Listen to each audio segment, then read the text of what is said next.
Salut la grande famille, c'est encore moi Rossi BG aussi. Tu es nouveau, tu es nouvelle sur ma vidéo. Faut t'abonner sur ma chaîne YouTube, ma page Facebook, Instagram. N'oubliez pas de partager mes vidéos et aussi liker. Yedi, c'est gâté encore. Hey, Yedi, c'est gâté à l'hôpital. Voici aujourd'hui en Afrique ici, nos vies en danger. Quand il dit nos vies en danger, nos parents, nous tous, moi-même je suis concerné aussi, nos vies en danger. Toi-même tu me regardes, nos vies en danger, nous les pauvres, nos vies en danger. Oh. Vous allez écouter une petite vidéo de la vie et le pourquoi les médecins d'aujourd'hui nous tuent. Pourquoi les médecins d'aujourd'hui nous tuent. Et on voit les richards, ceux qui sont riches, eux ne se font pas soigner dans le pays, hein, surtout en Afrique. Hein, non, eux ils préfèrent aller en Europe là-bas, c'est là-bas on les soigne. Mais nous les pauvres là, c'est nous on prend des pots cassés. Écoutez très bien cette vidéo, pourquoi j'ai mal. On dit oui, ils sont construit université pour que les gens puissent aller fréquenter là-bas. Mais ceux même qui ont les diplômes, qui sont à la maison là, eux n'ont pas de boulot. Hein. Eux n'ont pas de boulot. Hein. Mais eux ils construisent seulement l'université pour que les gens puissent aller étudier là-bas. Mais ceux qui vont sortir, ils vont faire quoi? Vous allez écouter le pourquoi. Et pourquoi aujourd'hui, je vous dis non que nos vies en danger là.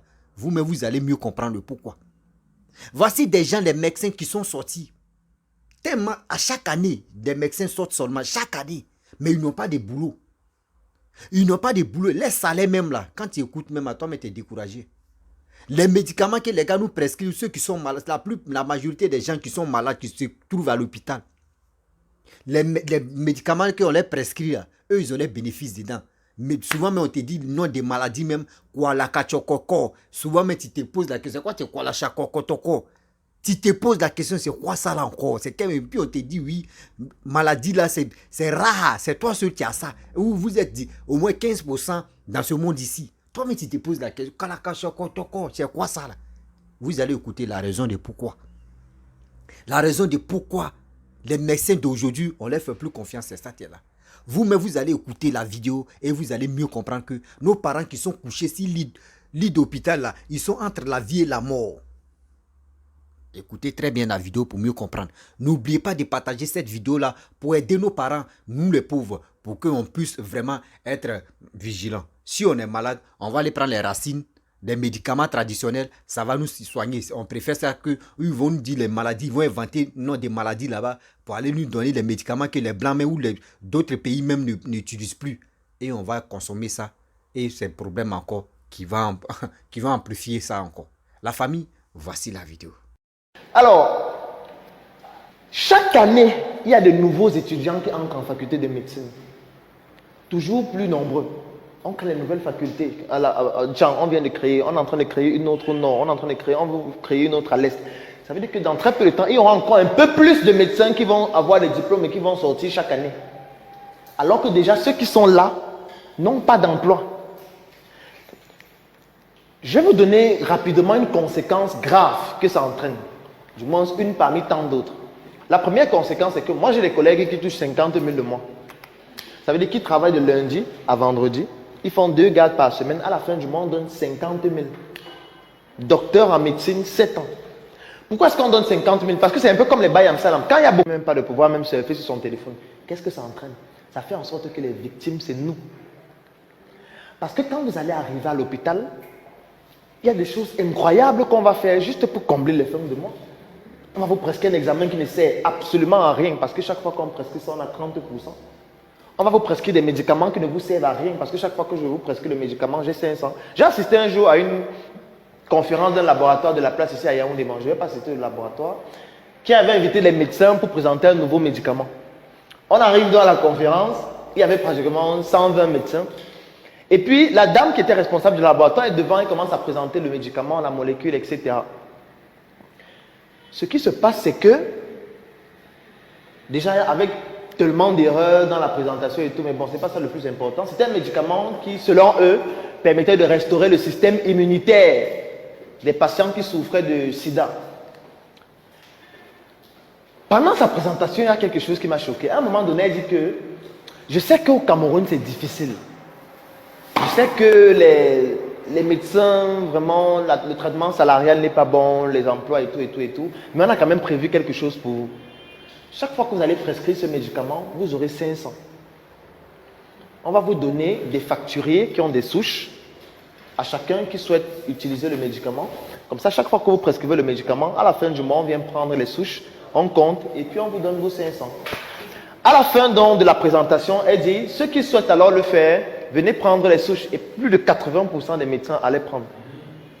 Ils prenaient les souches. Et je vous rappelle que c'est un médicament qui coûte 16 000 francs, qui est interdit dans certains pays en Europe, qui n'a fait l'objet d'aucune étude sur le plan pharmacologique et de ce qu'on appelle la pharmacovigilance pour contrôler les effets d'un médicament à court, à moyen et à long terme au Cameroun, mais que les gens vont commencer à prescrire à vous, à nous, juste parce qu'ils auront 500 après. Je vais même aller plus loin, parce que ça va, mais bon, il ne faut pas que je dise tout, sinon ça va faire que vous n'allez plus à l'hôpital. Ce n'est pas l'objectif de cette journée. Moi, j'ai déjà assisté à plusieurs opérations fictives. Vous savez que vous arrivez à l'hôpital, non, vous dites, bon, vous avez l'hépatite, non, vous avez une appendicite. Il faut 200 000 pour l'opération. Si vous ne le faites pas très vite, vous risquez de mourir dans les heures qui suivent. Vous vous battez donc pour que la famille essaye de trouver l'argent. Vous prenez l'argent, vous donnez, on vous amène au bloc, on fait une incision, après on referme et puis on vous renvoie en salle. Moi, j'ai déjà assisté à ça plusieurs fois. Je vais même encore un peu plus loin. Il y a des laboratoires. Bon, je laisse d'abord le laboratoire. On continue avec les médecins. Il y a des collègues médecins qui sont généralistes et chacun d'eux a au moins 6 cachets. Il a le cachet où il est neurologue, il a le cachet où il est gynécologue, il a le cachet où il est pédiatre, il a le cachet où il est ophtalmologue, en fonction du patient qui vient. Et du coup, il consulte à 10 000. Dès que la consultation finit, il vous donne un diagnostic très compliqué. Vous avez le syndrome de Munchausen. Le stress commence. Mais le syndrome de Munchausen, c'est encore quoi? Il dit que pour confirmer le diagnostic, il faudrait qu'on fasse un examen, mais on ne fait pas l'examen ici. Le seul endroit où on fait cet examen, c'est à Yaoundé, au centre Pasteur. Mais pour ne pas vous compliquer la tâche, on a un service d'acheminement des échantillons. Donc on va vous prélever, on va faire analyser là-bas, et puis vous aurez les résultats sous une semaine. Vous êtes dans la détresse. On vient de vous donner un diagnostic, vous n'avez jamais entendu le nom là quelque part. Vous demandez, doc, l'examen c'est combien? On vous dit c'est 50 000. Quand vous payez 50 000, ils ont une infirmière qui vous prélève. Et dès qu'on vous prélève, ils ont les faux imprimés du centre Pasteur, les faux cachets, les faux reçus. On vous fait un faux résultat et on vous donne une semaine après. Je vais encore plus loin. Il y a certains laboratoires au Cameroun que je ne vais pas citer, bien évidemment, où quand vous arrivez pour faire un examen, vous venez, vous dites, je vais peut-être faire la goutte épaisse ou je ne sais pas, le test de je ne sais pas trop quoi. On vous prélève. Dès que vous partez, on ne fait pas l'examen, on écrit le résultat. Il y a plusieurs laboratoires qui le font. Je vais même encore plus loin. Il y a des laboratoires où vous venez, vous deux, peut-être faire le test d'hépatite B. On te prélève, on le prélève. Dès que vous partez, on mélange vos sangs, on utilise le même réactif. C'est-à-dire que la personne qui fait ça ne comprend rien en immunologie. Et quand c'est négatif, il vous met vous deux négatifs, juste pour économiser les réactifs. Donc je ne continue pas, mais c'est la conséquence de cette situation-là. C'est ça que ça entraîne. Lorsqu'un gars a sa réunion le dimanche, le samedi, il monte à la garde. Que non, il faut que je trouve l'argent de ma réunion. Quand vous arrivez, il dit non, vraiment, il faut opérer. On a mené une étude qui montre que plus de 45% des césariennes qu'on fait aux femmes qui sont enceintes ne servent à rien. Moi, je parle de... Parce que quand on parle, vous avez l'impression que c'est dans l'espace et que ça ne vous concerne pas. Vous arrivez à l'hôpital, vous êtes enceinte, vous pouvez accoucher par voie basse, mais on essaye de trouver des raisons pour que vous passiez à la césarienne. Parce que ça fait en sorte que le médecin a des quotes-parts à chaque fois qu'on vous opère et que l'hôpital fasse plus d'entrées. Donc, comment ça va se passer quand il y aura encore plus de personnes qui vont demander le travail que maintenant? Ça sera pire. Parce qu'on ne construit pas suffisamment d'hôpitaux pour recruter ces gens. Et là, on parle des médecins qui ont Bac+7. Je ne parle pas des infirmiers qui sortent par milliers chaque année. Les sages-femmes qui sortent par milliers. Des aides-soignants qui sortent par milliers. Des analystes biomédicaux qui sortent par milliers. Je ne parle pas des pharmaciens. Je ne parle pas d'eux. On est encore sur les médecins qui ne sont pas nombreux. Et voilà déjà ce qui se passe. Ça sera pire dans 5 ans, pire dans 10 ans, pire dans 20 ans, si rien n'est fait. Et ce n'est pas qu'ils n'ont pas la compétence, c'est qu'ils ont fait une école où ils ont la compétence pour faire un travail spécifique. Et c'est déjà comme ça chez eux. Donc quand on parle d'entreprendre, les gens ont l'impression que c'est juste une mode, C'est juste une manière de vouloir dire qu'on perd le temps parce que voilà, on n'a pas pu le travail, on n'a pas trouvé le travail. Du coup, comme on est un cancre, on dit qu'on entreprend. La fonction publique au Cameroun, la capacité maximale de recrutement, c'est 300 000 personnes. La fonction publique ne peut pas recruter plus de 300 000 personnes. Vous pensez que les autres millions de personnes ils vont travailler dans où? Tout le monde ne peut pas travailler à la fonction publique. Soit c'est le privé, soit vous allez vous-même trouver quoi faire. Et c'est pour ça que les gens font dans l'informel, en plus de 80%. Donc, on connaît déjà le chemin qui attend. Les 2000 étudiants qui sont en première année de droit à soi, on connaît le... Bref, la famille, nous tous, on a écouté ce qui s'est passé. Nous tous, on a écouté. Oh. Nous les pauvres là, nous les familles modestes là, nos vies en danger. Nos parents qui meurent matin, midi, soir. Ou les médecins qui ont dit, on les fait confiance. Les médecins d'aujourd'hui, regardez, vous-même vous avez écouté. Il y a d'autres qui vont dire, oh, ça là c'est au Cameroun seulement. Mon frère, c'est pas au Cameroun. C'est l'Afrique entière même qui est en train de démontrer comme ça. Démonstration de ça là, c'est ça qui est là. Parce que s'il dit, il va globaliser tout, surtout même l'Afrique. Ils vont dire, oh, mais toi, tu es Camerounais, pourquoi tu ne parles pas de Cameroun? Mais il est en train de nous interpeller. Toi-même, même si tu n'es pas Camerounais dans ton pays, assieds-toi et puis tu vas réfléchir. Toi-même, tu vas te sentir aussi dedans. Voici nos parents qui sont entre guillemets, 2 doigts de la mort, qui sont couchés sur le lit d'hôpital. On les fait croire, eux font croire, surtout les médecins font croire à ses parents que oui, partez acheter tel médicament. Partez, on leur donne ordonnance même qui vaut ma main ici. Toi, mais tu lis jusqu'à ordonnance même vaut ma main. Et dans ça maintenant, la personne va étudier. Tu t'en vas payer les médicaments. Tu cours ici. On dit, bon, il y a tel médicament qui manque ici. Tu t'en de l'autre côté. Le temps que tu vas rassembler tous les médicaments là, on dit la personne est décédée. Et c'est quand c'est pas là-bas on te dit, hein, tu es déjà à l'hôpital et puis on vient te dire non que oui, ton malade est mort. Tu es désespéré, tu es découragé. Est-ce que tu vas partir les médicaments que tu as achetés là? Non. Est-ce que les médicaments là, tu vas l'enterrer? Non. Tellement que tu es abattu, tu laisses les médicaments là. C'est les mêmes encore qui t'ont fait saigner, qui t'ont donné, qui t'ont dit qu'il faut aller payer les médicaments. C'est les mêmes encore qui vont utiliser ces médicaments là. C'est les mêmes encore qui vont utiliser ces médicaments là pour vendre ça à d'autres personnes. Remarquez très bien, dans les hôpitaux, il y a un coin où on dit on vend les médicaments. Remarquez très bien. On dit il y a un coin où on vend les médicaments. On ne sait jamais si, comment dirais-je, les pharmacies sont fermées. En attendant, tu peux venir acheter ici rapidement. On voit ça plein. On voit ça plein en Afrique ici. Ce que le monsieur a dit la vérité. Moi, je ne peux pas dire j'ai vécu, mais j'ai un peu l'expérience de ce que moi j'ai fait. Quand j'ai fait une vidéo, j'explique ce que moi j'ai fait. Si quelqu'un m'a expliqué, je peux dire quelqu'un m'a expliqué. Moi, j'étais en Côte d'Ivoire. Un moment, bon, je tombe toujours malade, mais je ne suis pas maladif aussi. Donc, un jour, je suis tombé malade. À ce temps, moi, je ne suis pas quitté directement dans ma famille, coup familial, et ben, avant de venir à l'aventure. Non. Moi-même, je vivais chez moi tranquillement. Je louais une maison et j'étais tranquille. Ceux qui me connaissent, eux savent que oui, je ne mens pas. Et dans ça, j'ai décidé d'aller voir mes parents au Dokui. Parce que moi, j'étais à Bobo, surtout même, comment dire, à Bobo Baoulé. Vers truc là, c'est là-bas j'habite. À Bobo Belleville plutôt. À Bobo Belleville.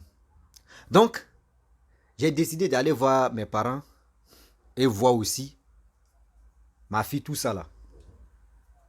Parce que ma fille partait à l'école, je ne peux pas l'enlever là-bas, aller, parce que c'était au milieu de l'année que je vivais seul. À ce temps, hein. Donc, il partait voir ma fille, mon père, mes parents. Je suis arrivé là-bas, il y a eu froid. D'une manière, il y a eu froid. Moi-même, je ne me sentais pas bien. Puis, je suis allé là. Donc, il y a eu froid tout d'un coup. Donc, je partais à la maison. Dieu merci que je n'ai même pas emprunté, je peux dire, les woro où tout le monde monte dedans ensemble là. Donc, j'ai emprunté taxi compteur. Donc, je partais. Et à ma grande surprise, il y a eu mes doigts qui se collaient, un truc comme ça n'allait pas. On dit, bon, ils ont dit c'est des palus, ils ont dit des palus blancs là-bas, ils ne savaient pas s'il y a palus rouge ou palus noir. On dit c'est palus blanc. Bon, moi, ils ne savaient pas. Donc, le chauffeur, immédiatement, il m'a dit non, que, il connaît chose, comment dirais-je, on partait chez moi, hein, il dit non, qu'il connaît, si la route là même, il y a l'hôpital là, et nous sommes rentrés.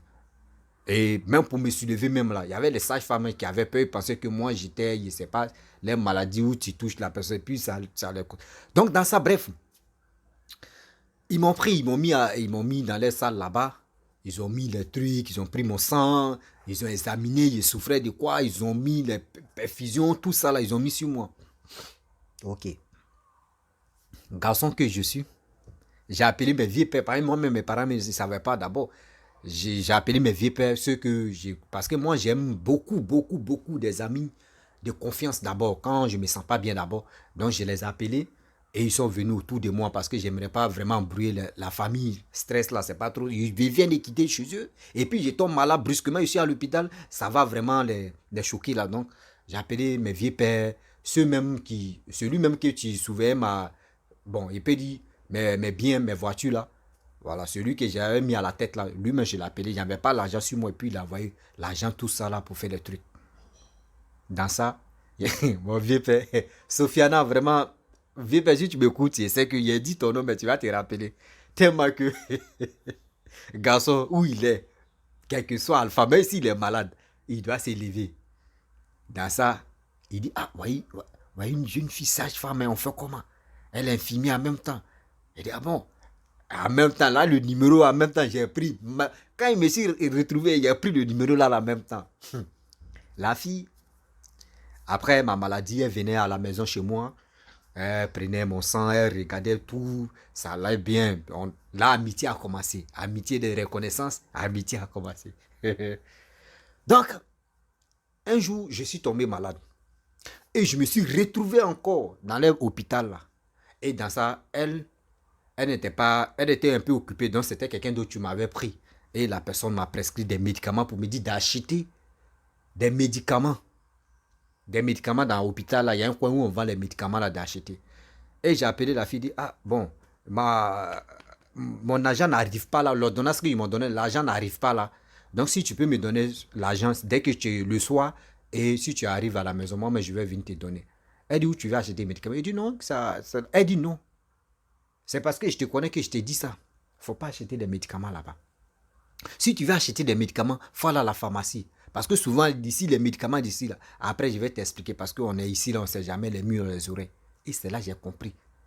Et bon, je n'ai pas trop compris. Il dit, ok, je suis... Donc, la dame, maintenant, où je lui ai dit, mon âne n'arrive pas. Il dit, non, il faut payer un peu après, tu vois. Il dit, non, je vais aller tout prendre d'abord, et puis je vais venir payer.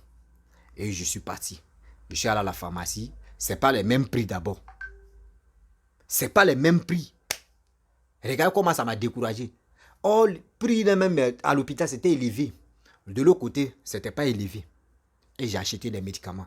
Et j'ai pris les médicaments, j'ai utilisé, ça a commencé à aller. La fille même, elle est venue. Moi, je lui ai posé mais pourquoi la fois dernière, il dit, je vais acheter des médicaments. Là-bas, elle me dit, c'est pas tout, je vais vous dire. C'est pas tout. Il ne faut pas y casser les papas aussi, on ne sait jamais. Il ne faut pas casser les papas, mais vous m'imaginez aussi. Voilà, imaginez la suite. Et j'ai compris depuis ce jour. Souvent, les gars nous font dépenser pour avoir ces bénéfices là-dedans.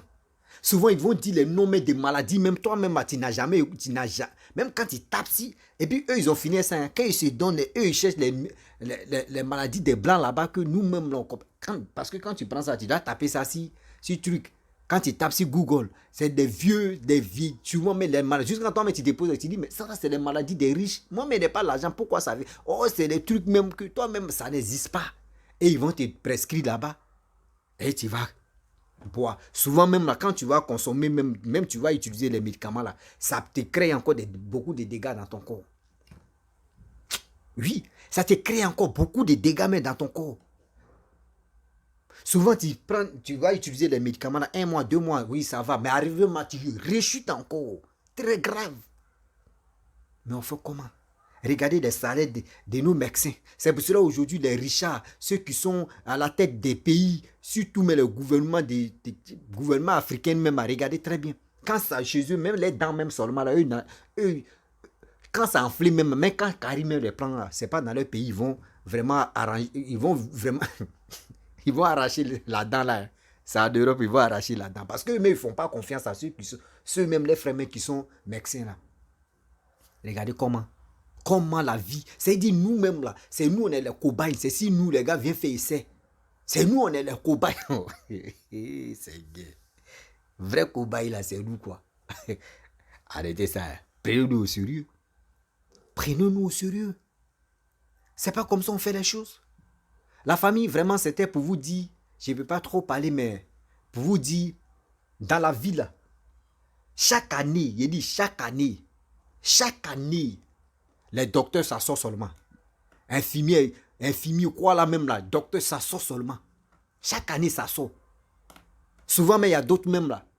Ça sort, mais ils n'ont pas de boulot. Ça sort, ils n'ont pas de boulot. C'est où ils vont aller travailler? Zéro. Ils sont obligés, d'autres même créent des hangars même pour dire, c'est là-bas, ils vont aller faire les trucs. Regardez très bien. Quelqu'un qui travaille dans l'hôpital général, il a clinique à côté. Clinique là, c'est pour lui. Et puis c'est dans la clinique là, il va aller investir. C'est dans la clinique là même est bien équipé même que l'hôpital général. C'est moi je vous parle en Afrique ici.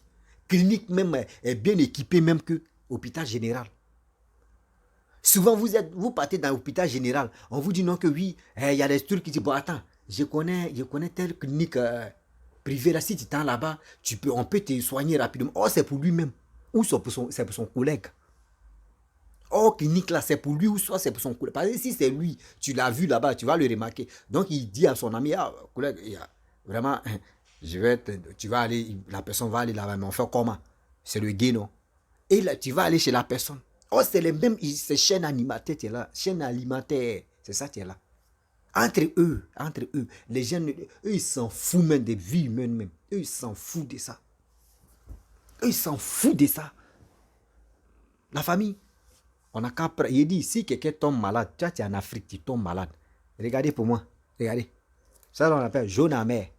2 jours là, il voit mon pipi en train de sortir jaune. Je vois même souvent même, il fait quoi mon corps, ça fait chat. Il prend jaune amer, il met tout. Pipi devient même rouge et puis ça sort blanc. Et dit voilà, ça a commencé comme ça. Alors là, on ne joue pas à ça. Oh frère, l'amour c'est une fois.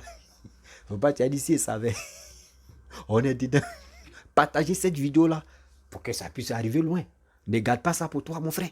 Pour sauver les vies humaines. On doit partager ça. Moi, j'ai vu. J'ai dit, je vais vous partager. Toi aussi, si tu vois ça, il faut partager, mon frère. Ça peut sauver tes parents. Ça peut sauver tes proches. Hein? Je sais, c'est les médecins, tu ne vont pas accepter ça. On a dit casser les papous pour eux. Il dit, c'est des médicaments traditionnels maintenant. À Polo, on va. On peut goûter d'abord même. Quand ça met comme ça rentre dans mon corps et puis mon corps fait, ça parle dedans. Bref, la vie, je vais vous laisser. Donc, je vous dis, si tu es nouveau, tu es nouvelle sur ma vidéo, n'oublie pas de t'abonner, partager la vidéo, liker et je vous dis à très bientôt. Ciao, on est ensemble.